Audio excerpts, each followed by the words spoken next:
Dear students, second BCom corporate అకౌంటింగ్లో share value వాటా మూల్యాంకనం అనే చాప్టర్లో నెట్ అసెట్ మెథడ్ అయిపోయింది. ఈల్డ్ మెథడ్ అంటే రాబడి పద్ధతి అనే వాటి గురించి మనం చెప్పుకుంటున్నాం. దాంట్లో మనకి సూత్రాలు ఉంటాయి. ఆ సూత్రాలు కొంచెం జాగ్రత్త గుర్తుపెట్టుకోండి అమ్మా. మీకు ఆల్రెడీ నేను లెక్కలో మీకు ఆల్రెడీ కెమెరాలో చూపించాను. అది అర్థం కాకపోతే ఈరోజు రెండో ప్రాబ్లం నేను చూపిస్తున్నాను. ఆ రెండో ప్రాబ్లం కూడా మీరు జాగ్రత్తగా గమనించండి. ఆ ప్రిన్సిపల్స్ జాగ్రత్త, ఆ సూత్రాలు 1-2 సార్లు ప్రాక్టీస్ చేసుకోండి. ఓకేనా? Next problem, from the following information calculate the value of equity shares. The value of equity share. Small a point, paid up capital of a company consists of 1000, 15% preference shares of ₹100 each and 20,000 equity shares of ₹10 each. Next B point, the average annual profits of the company after providing for a depreciation and taxation amounted ₹75,000. It is considered necessary to transfer ₹10,000 to general reserve before declaring any dividend. C point, the normal returns expected by investors on equity shares from the type of business carried on by the company is 10%. ఓకేనమ్మా, ఇది వాడు ఇచ్చింది English medium వాళ్ళకి. మళ్ళీ ఇంకొకసారి చూపిస్తానన్న మొత్తం ఒకసారి view చూడండి అమ్మ.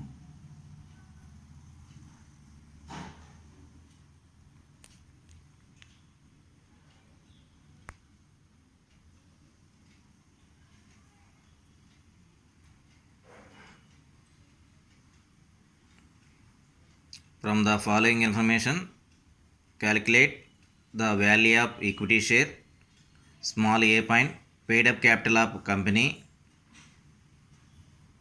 coincidence of 1000, 15% preference shares of ₹100 each and 20,000 equity shares of ₹10 each. B point, the average annual profits of the company after providing for a depreciation and taxable amounted to ₹75,000. It is considered necessary to transfer ₹10,000 to general reserve before declaring any dividend. C point, the normal return expected by investors on equity shares from the type of business carried on by the company is 10%.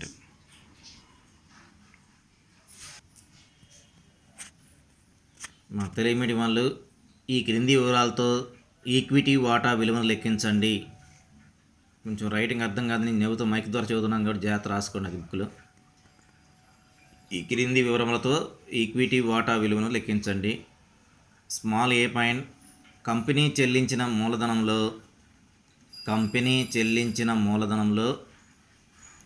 ₹100 విలువ గల రూపాయల విలువ గల 1000 15% ఆదికపు వాటాలు, comma 10 రూపాయల విలువ గల 20,000 equity వాటాలు కలవు. 20,000 ఈక్విటీ వాటాలు కలవు. నెక్స్ట్ బి పాయింట్, తరుగుదల పన్ను ఏర్పాటు. తరుగుదల పన్ను ఏర్పాటు కంపెనీ వార్షిక లాభం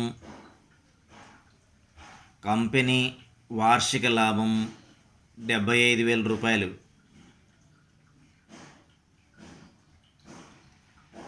డివిడెండ్లు ప్రకటనకు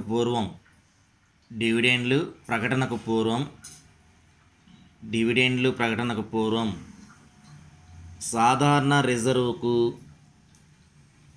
10,000 రూపాయలు మళ్లించాలి. సాధారణ రిజర్వుకు 10,000 రూపాయలు మళ్లించాలి. నెక్స్ట్ సి పాయింట్, కంపెనీ వ్యాపారం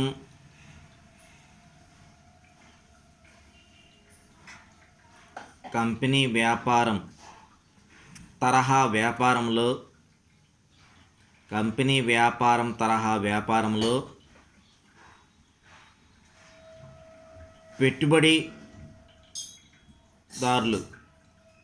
పెట్టుబడిదారులు 10% రాబడి ఆశిస్తున్నారు. 10% రాబడి ఆశిస్తున్నారు. ఇదమ్మ తెలియమని వాళ్ళు మళ్ళీ ఒకసారి జాగ్రత్తగా గమనించండి. క్రింది వివరాలతో ఈక్విటీ వాటా విలువను లెక్కించండి. కంపెనీ చెల్లించబడిన మూలధనంలో 100 రూపాయల విలువ గల 1000 అంటే 1000, కామా 15% ఆదికపు వాటాలు, 10 రూపాయల విలువ గల 20,000 ఈక్విటీ వాటాలు కలవు. బి పాయింట్, తరుగుదల పన్నుకు ఏర్పాటు కంపెనీ వార్షిక లాభం 75,000 రూపాయలు. డివిడెండ్ల ప్రకటన పూర్వం సాధారణ రిజర్వుకు 10,000 రూపాయలు మళ్లించాలి. సి పాయింట్, కంపెనీ వ్యాపారం తరహా వ్యాపారంలో పెట్టుబడిదారులు 10% రాబడిని ఆశిస్తున్నారు. ఇదమ్మ లెక్కని మీరు స్పష్టంగా రాసుకోండి ఫస్ట్ బుక్లో. ఆ తర్వాత మనం సొల్యూషన్ గురించి ఆలోచించేద్దాం. ఓకేనమ్మా, ఒకసారి సొల్యూషన్ చూడండి. ఈక్విటీ వాటాదారులకు లభించే లాభాలు. తెలియని వాళ్ళు ఈక్విటీ వాటాదారులకు లభించే లాభాలు అని అండర్లైన్ చేసుకోండి.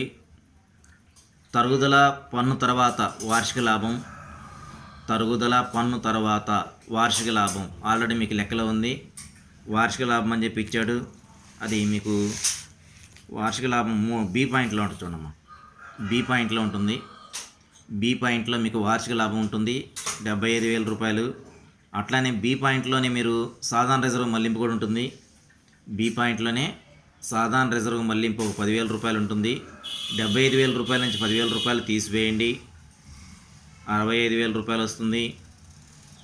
మైనస్ ఆదికపు వాటా మూలధనం ఏ పాయింట్లో మీకు ఇచ్చిన క్వశ్చన్ పేపర్లో ఏ పాయింట్లో ఉంటుంది. మీకు ఏ పాయింట్లో వాడు ఏమన్నాడు, కంపెనీ చెల్లించిన మూలధనంలో 100 రూపాయల విలువ గల 1000 15% ఆదిక వాటాలు అన్నాడు. దాన్ని తీసుకున్నారు. ఆదిక వాటా మూలధనం 1000 × 100 × 15% అన్నాడు కాబట్టి 15/100. 15% అన్నాడు కాబట్టి 15/100. ఓకేనా.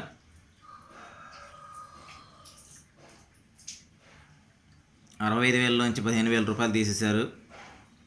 65,000 నుంచి 15,000 రూపాయలు తీసేస్తే ఇంకెంత ఉంటుంది, 50,000 ఉంటుంది. ఇదే ఈక్విటీ వాటాదారులకు లభించే లాభాలు. ఓకేనమ్మా, నేను బుక్లో చూపిస్తాను చూడండి, మీరు ఒకసారి జాగ్రత్తగా గమనించండి. ఈ స్టెప్ మీరు జాగ్రత్తగా రాసుకోండి. ఈక్విటీ వాటాదారులకు లభించే లాభాలు, తరుగుదల పన్ను తర్వాత వార్షిక లాభం 75,000 బి పాయింట్లో ఉంది. ఆ బి పాయింట్లోనే సాధారణ రిజర్వ్ మళ్ళించింది 10,000 రూపాయలు ఉన్నాయి కాబట్టి 75,000 నుంచి 10,000 రూపాయలు తీసేసాం, 65,000 రూపాయలు వచ్చింది. దాంట్లోంచి మైనస్ ఏ పాయింట్లో ఉన్న ఆదిక వాటా మూలధనం తీసేసాం. ఏ పాయింట్లో మనకి 100 రూపాయలు విలువ గల 1000 15% ఆదిక వాటాలు అన్నాడు కాబట్టి 1000 × 100 చేసాం, ఇంటూ 15% కట్టాం, 15,000 వచ్చింది. 65,000 నుంచి 15,000 పోతే 50,000 వస్తుంది. దాన్నే ఈక్విటీ వాటాదారు లభించే లాభాలు అని చెప్పేసి అంటుంటాం. నెక్స్ట్ స్టెప్ సూత్రం. ఈ సూత్రాలు కొంచెం జాగ్రత్తమ్మ. ఆశించిన dividend rate equal to first మనం చేయాల్సింది ఆశించిన డివిడెండ్ రేటు. ఆశించిన dividend rate equal to equity వాటాదారు లభించే లాభాలు బై ఈక్విటీ వాటాలపై చెల్లించిన మూలధనం ఇంటూ 100 అమ్మ. అక్కడ మీకు ఇంటూ 100 కనపట్లేదు, బైక్ మధ్యలో ఇంటూ 100. ఈక్విటీ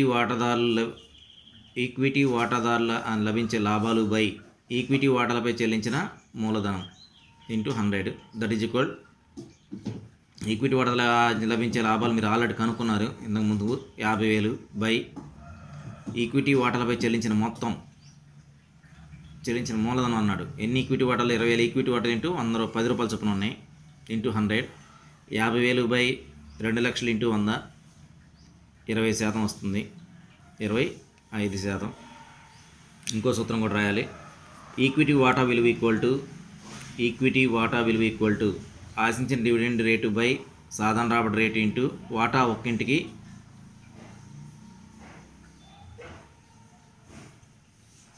ఒక్కింటికి చెల్లించిన విలువ అనేది సూత్రం. ఆశించిన డివిడెండ్ రేటు మీరు ఆల్రెడీ ఇప్పుడు కనుక్కున్నారు. మీరు ఆశించిన డివిడెండ్ రేటు ఇంత దీనికి ముందు స్టెప్ 25 బై సాధారణ రాబడి రేటు 10% అన్నాడు. అది ఎక్కడుంది మీకు? 10% అనేది సి పాయింట్లో ఉంటుంది. అక్కడ మీరు 25/100, 10/100 వేయాల్సిన అవసరం లేదు.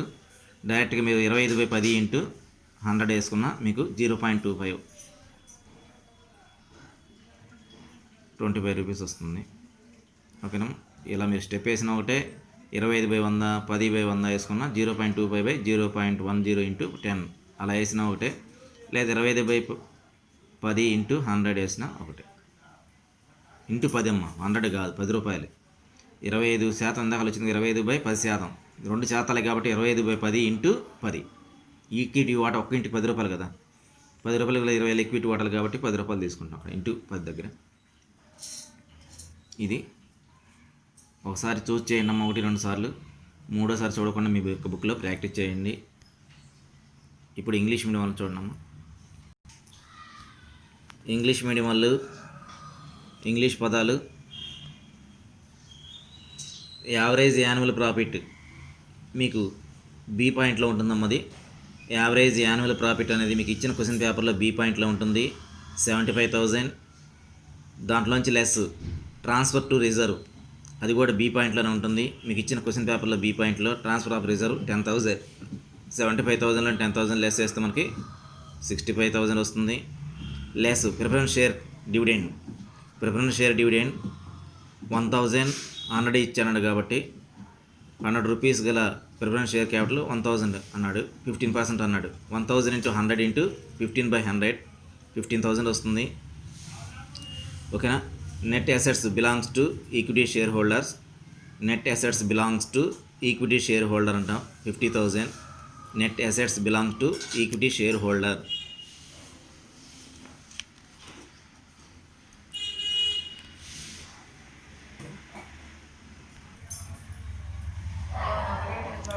ఓకేనా? Expected return equal to expected profit by equity share capital అనేది ప్రిన్సిపల్ ఇంటూ 100. 50,000 బై 2 lakhs వచ్చింది కదమ్మా. 2 lakhs ఎలా వచ్చింది? 20,000 ఈక్విటీ షేర్స్ ఇంటూ 10 రూపీస్ అన్నాడు కాబట్టి 20,000 ఇంటూ 10 చేస్తే 2 lakhs వస్తుంది. ఇంటూ 100 అనే సూత్రాన్ని ఉపయోగిస్తే మనకి 25% వస్తుంది. Next yield value of equity share equal to expected rate of written by normal rate into paid up value of share, that is equal 25/10 into 10. 25 మీరు ఇప్పుడు కనుక్కుంది ఆల్రెడీ దీనికి ముందు సూత్రంలో. బై 10 అనేది మీకు సి పాయింట్లో ఉంటుందమ్మా. క్వశ్చన్ పేపర్లో సి పాయింట్లో బై 10 ఉంటుంది. ఇంటూ 10 అనేది equity share value each one 10 rupees అన్నాడు. Into 10 that is equal 25. ఓకేనా? ఇలా మీరు చేయాల్సి ఉంటుంది. ఓకేనా? ఫస్ట్ పట్టికలో మీరు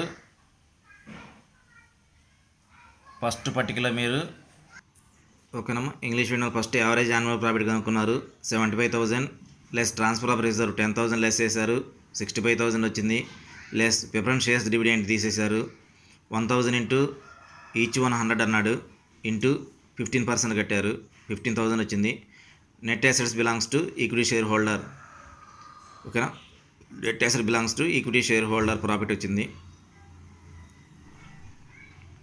నెక్స్ట్ మీరు ఏం చేశారు, సూత్రాన్ని ఉపయోగించారు.